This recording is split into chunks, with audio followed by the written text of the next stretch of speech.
এই যে অলিয়ালের বিরুদ্ধে যারা বলে, যে একটা কথা আপনি বোঝেন, যে যারা অলিয়ালের বিপক্ষে কথা বলে, এরা কি আজ অব্দি কোনো অলিয়া উলিয়ার দরবারে একটা নাস্তিকতার কাছে এইটা সেইটা এটাকে ধরাই দিতে পারছে? কিছু কিছু বক্তারা বা এই দেশের কিছু কিছু আমজনতা বা কিছু কিছু মনে করেন যে জ্ঞানী লোক বলে যে অলিয়ালের দরবারে গেজা টানে, গেজা কি অলিয়া উলিয়ারা বেছে?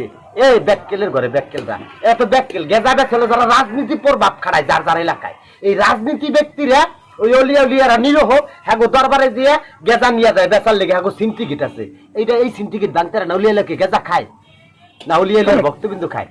যারা গেজা খায় গেজা খায়। আর যদিও গেজা খাইয়া থাকে এই দেশের মুষ্টিক সাধু যারা, তারা খাও।